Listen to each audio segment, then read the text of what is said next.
Hello students, welcomes you all in online classes by Mount Lucky Academy Secondary School, Balotra. Waste and its management. We are going to start with the method of the waste management. What are the method of waste management? Waste को management करने के लिए, waste को manage करने के लिए हमारे पास कौन कौन से मेथड्स है. In earlier session we have already study about the first method which is the landfill method, but some methods have the benefit also and their side effect also. ठीक है, तो लैंडफिल मेथड में क्या है, ये this is the economical, ये हमारा economical तो है but it require a huge land. क्या होता है उसमें, इसमें ह्यूज लैंड की रिक्वायरमेंट होती है for filling the land. Then this land it must be kept alone. इसमें कोई भी हमारे कमर्शियल एक्टिविटीज और रेजिडेंशियल एक्टिविटीज इसमें यहाँ पे एस्टेब्लिश नहीं हो सकती. So this land is going to be degraded. ये क्या हो जाती है, हमारी डिग्रेडेड हो जाती है, अनयूजफुल रह जाती है. It can not be use by any person. ठीक है, because of the many nuisance और the other activities take place, microorganism activities take place हो जाती है हमारी. ठीक है, तो इसमें हमारे कुछ साइड इफेक्ट भी है, कुछ बेनिफिट्स भी है. बेनिफिट्स ये है कि इकोनॉमिकल है, बट जो ह्यूज प्रॉब्लम आती है वो आती है availability of the land. Some countries like Japan, अब जापान है, अब जापान कंट्री के पास जो लैंड है which is the very limited, land बहुत कम है, तो Japan can not prefer the landfill method. ये जापान है, वो कंट्रीज है, वो लैंडफिल मेथड कैरी नहीं कर सकती because it requires the huge land which is the unavailable in the countries like Japan. Then Japan अब क्या करेगा, दूसरे मेथड्स है वो वेस्ट मैनेजमेंट के, वो अपनाएगा, लाइक इंसिनरेशन. सेकेंड मेथड है हमारा वेस्ट मैनेजमेंट के लिए, वो है incineration. Incineration is the burning of the waste. ये है क्या, बर्निंग ऑफ वेस्ट.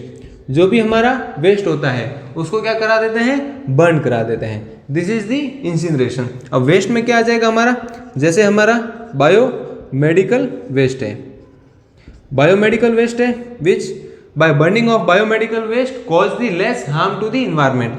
इन्वायरमेंट को हार्म भी ये लेस करता है. ठीक है, that's why we are mostly जो बायोमेडिकल वेस्ट है उनके हम जो डिस्पोजल के लिए, वेस्ट को मैनेज करने के लिए जो हम मेथड अपनाते हैं वो कौन सा है, incineration. Incineration is the method to burn the waste product. जो भी हमारे वेस्ट प्रोडक्ट है उनको हम बर्न करके उनको डिस्ट्रॉय कर देते हैं. अब जैसे इनको बर्न करेंगे तो it produce a harmful gases, जो हार्मफुल गैसेस भी प्रोड्यूस करेगी, देन एसेस भी प्रोड्यूस करेगी. ठीक है, जिसमें हमारे जैसे फ्लाई एस आ गया, तो ये कहाँ से वेस्ट निकलता है, हमारा थर्मल पावर प्लांट से, क्योंकि वहाँ पे बर्निंग होती है, बर्निंग से हमारे रिमेनिंग फ्लाई एस रह जाता है. ठीक है, अब इसका मैनेजमेंट कैसे होता है फ्लाई एस का, it use in the making the cement और बिल्डिंग ब्लॉक और सीमेंट को इसमें मैन्युफैक्चर करने के लिए हमारा फ्लाई एस यूज होता है. So this is the management of the waste. Fly ash is a waste obtain from the thermal power plant. ठीक है, then it fed into the industries like cement and the who construct the building block जो बनाते हैं वहां पे इनको transfer कर दिया जाता है. So this is the management of the waste. Then burning of the waste is the incineration. फिर ये क्या है, हमारा बर्निंग ऑफ वेस्ट का इंसिनरेशन है. ठीक है, जिसमें हमारे वेस्ट के बर्न हो जाते हैं, वेस्ट डिस्ट्रॉय करने के लिए इसको हम फेड करते हैं बर्निंग प्रोसेस में, तो दिस इज द इंसिनरेशन. ठीक है, नाउ नेक्स्ट मेथड है हमारा recycling. Let's start with the third method we have the recycling method. In this 3R is use. क्या होता है इसमें, 3R यूज होता है. What is the 3R? 3R it is the reduce, recycle, then reuse. देखिए reduce, in this what we have to reduce. अब 3R phenomenon act करते हैं हम for management of the waste. Reduce, what we have to reduce the product who harm the well to the environment. हमारे environment को जो भी हमारे product harm करते हैं, ठीक है, जो सिंगल यूज है उनका हम क्या करेंगे, रिड्यूस करेंगे. जैसे हम बात कर रहे हैं plastic, if we talk about the plastic which is the single use plastic. ठीक है, प्लास्टिक में भी कौन सा है, सिंगल यूज प्लास्टिक. अब सिंगल यूज प्लास्टिक में कौन से आ गए, द प्लास्टिक कैरी बैग्स. जो हमारे कैरी बैग्स हैं, सेल बाय दी और गिवन बाय दी शॉपकीपर्स और दी वेजिटेबल वेंडर्स. ठीक है, जो भी हमारे वेंडर्स हैं, शॉपकीपर्स हैं, जो प्लास्टिक बैग्स हमें कैरी करने के लिए, आइटम कैरी करने के लिए देते हैं, so they need to be reduce, ठीक है। So first R is the reduce, reduction of the single use material और single use plastic, the material which harm to the environment is going to be reduce, ठीक है। उसमें कौन से आ गया example में, सिंगल यूज प्लास्टिक बैग्स, ठीक है, इनका रिडक्शन होना। Then we have the recycle.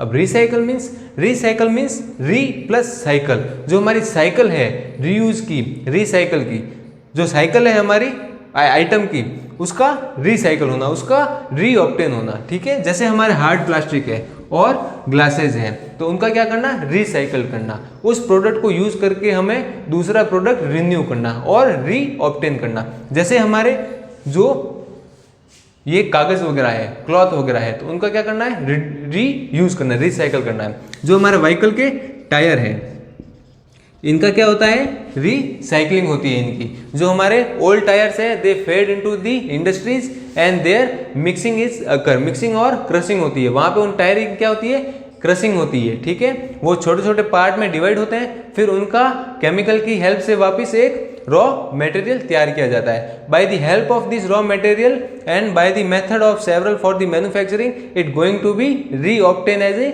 New tyre. फिर उन्हीं का ही क्या होता है, न्यू टायर में वापस ऑब्टेन होता है, ठीक है। वही जो ओल्ड टायर है उनसे न्यू टायर फॉर्म होते हैं। सो दिस इज द रिसाइकलिंग। अब जो हमारे क्लॉथ्स है, क्लॉथ भी इसी तरह होते हैं।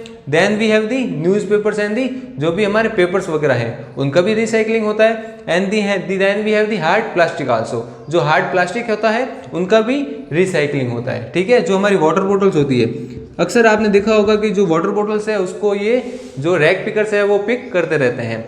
क्यों पिक करते हैं वो, because they have the market value, उनकी मार्केट में वैल्यू है फॉर द रिसाइकलिंग, रिसाइकलिंग के लिए उनकी वैल्यू है और रीयूज के लिए भी उनकी वैल्यू है, ठीक है। So this is the recycling of any product. Then we have the reuse. अब रीयूज में क्या आ जाएगा हमारे, जैसे हमारे कैरी बैग्स है, ये तो हमारे हो गए सिंगल प्लास्टिक कैरी बैग्स हो गए। अब now we have the cloth bags also, जो which made by the jute bags भी होते हैं, तो उनका हमें क्या करना पड़ता है, रीयूज करना पड़ता है। We should not be destroy by using the single time only, single time use करके उनको डिस्ट्रॉय हम नहीं करेंगे, we have to reuse it. क्या करेंगे हम, रीयूज करेंगे। जैसे हमारी प्लास्टिक बोटल्स है, ठीक है, एक बार यूज में लेने के बाद उसको हम थ्रो नहीं करेंगे, वेस्ट में उसको नहीं कैटेगराइज करेंगे, we have to reuse it, ठीक है, हमें उसके रीयूज करना है। We are keeping our bottles in the refrigerator, जो हमारे रेफ्रिजरेटर में बोटल्स होती है वो क्या होती है, उनका भी हम रीयूज ही कर रहे हैं, एट ए वन टाइम तो हम यूज में नहीं लेते हैं। तो this is all about the 3R। ये 3R है, वो भी क्या है, हमारा एक वेस्ट मैनेजमेंट में एक सिस्टम है, ठीक है। This is the 3R। In this we have a method में हमारे क्या आ जाएगा, रिसाइकलिंग दी मेथड। अब जो रिसाइकलिंग मेथड है इसमें हमारे कौन कौन से कैटेगराइज हो जाएंगे, जैसे हो गए क्लोथ्स और पेपर और fly ash. Then we have some waste also, all the organic waste are not be recycle. जो भी हमारा ऑर्गेनिक वेस्ट है वो हमारा रिसाइकल नहीं हो सकता, it should be the decompose. उसको क्या करना होगा, डीकम्पोज ही करना होगा, because it cannot be reduce, it cannot be recycle और इट कैनॉट बी रीयूज। अब एक बार जो फूड मटेरियल है वो डैमेज हो गया, इट कैनॉट बी रिपेयर, ठीक है। अगर हमारा रूम टेम्परेचर पे रखा हुआ फूड मटेरियल डैमेज हो गया है, then if we are keeping in the refrigerator then it will not going to be recover, ठीक है। जो माइक्रोबियल एक्टिविटीज है वो डिस्ट्रॉय नहीं हो सकती। Once food get affected then the food can not be used by any other person और the human body, ठीक है। सो क्लॉथ आ गए, पेपर्स आ गया, फ्लाई एश आ गया, प्लास्टिक्स आ गया, plastics and the glass bottles, these all are the recycling method. जो भी होता है इनका रिसाइकलिंग हो सकता है। These are all categorised into the recycling process. Glass bottles can also be use for the recycling, इनका भी रिसाइकलिंग हो सकता है। Then old tyre of the vehicles, जो व्हीकल्स के ओल्ड टायर होते हैं उनका भी रिसाइकल होता है फॉर दी मेकिंग और constructing manufacturing the new one tyres, ठीक है। देन प्लास्टिक आल्सो, इसमें सिंगल यूज जो प्लास्टिक बैग्स है वो हमारे कैटेगराइज नहीं होंगे। हार्ड प्लास्टिक होगा, this is going to be recycle, उनका हमें रीऑब्टेन और रीयूज और रीन्यू हो सकता है। Then we have the fly ash also, fly ash get waste from the thermal power plant, then it is helpful for the manufacturing in the cement and the building block like bricks. जो हमारे bricks और बनते हैं आजकल किससे बनते हैं, fly ash से बनते हैं, ठीक है. Then we have the cloth and the paper also. These are also all the recycling method. So this is all about the methods of the waste management. One of the method we have the chemical method. Let's start with the chemical method. Chemical method start करते हैं हम.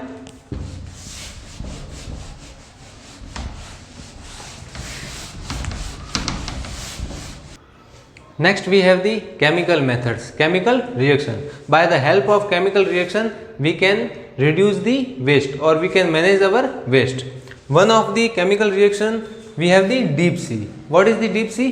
It is the disposal of the waste into the deep sea. ठीक है, जो हमारा waste product है, waste material है, उसको हम डायरेक्टली किस में, रिवर में ड्रॉप कर देते हैं. And this river is going to be mixed in the deep sea, और डायरेक्टली डीप सी में भी हम इसे डिस्पोज कर सकते हैं. But we have to take care for the aquatic life. जो इसमें इक्विटिक लाइफ है like fishes and the vegetation in the deep sea should not be destroy by these waste. उन वेस्ट से है उनकी लाइफ है वो अफेक्ट नहीं होनी चाहिए. ठीक है.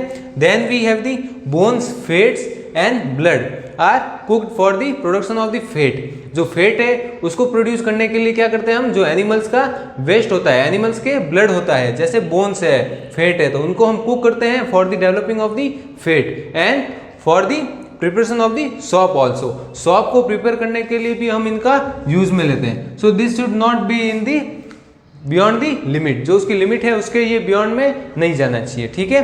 Then we have the solid bricks. अब जो हमारा वेस्ट है वो प्रेशर के थ्रू सॉलिड ब्रिक्स में उसको फीड करवाना चाहिए ताकि वो सॉलिड ब्रिक्स में वो यूज में आ सके. Then we have the agriculture and waste produce by the human like urine and the excreta. This is need to be use in the agriculture field as a manure. ठीक है. Manure और fertilisers जो होते हैं, manure is the natural and fertiliser is the artificial. So manuring जी होती है हमारे फील्ड की, एग्रीकल्चर फील्ड में, तो उसमें हमारे ये वेस्ट है वो यूज होने चाहिए. The urine and the excreta obtain from the human waste, वो हमें एग्रीकल्चर फील्ड में यूज में लेना चाहिए. So this is also the management of the waste. Either we have to drop in the open environment और we have to use in the by mixing in the soil. Agriculture field में, agriculture practices में भी इसमें use ले सकते हैं. Then we have the research. There should be a research on the management of the waste. जो हमारा waste का मैनेजमेंट है, मैनेजमेंट ऑफ वेस्ट है, उसके ऊपर रिसर्च हमारी कंटिन्यू रहनी चाहिए. कि like in landfill method we have a problem for the availability of the land. In incineration we have a environment factor. Recycling में भी हमारे कुछ, अब whole product can not be recycle, सारे प्रोडक्ट तो रिसाइकल नहीं हो सकते हैं वेस्ट, तो इसके अल्टरनेट भी कोई मेथड फाइंड करने चाहिए. अब केमिकल रिएक्शन के कुछ मेथड है तो ये भी सारे प्रोडक्ट में पॉसिबल नहीं है. Every item of waste need a separate method. सारे के लिए सब अलग से मेथड होना जरूरी है. ठीक है. तो research should be going on. तो ये सब थे हमारे method of the waste management. And up to this all about the waste and its management. यही था हमारा चैप्टर वेस्ट एंड मैनेजमेंट. ठीक है. This is all about the today's class end of the chapter waste and its management. Thank you students.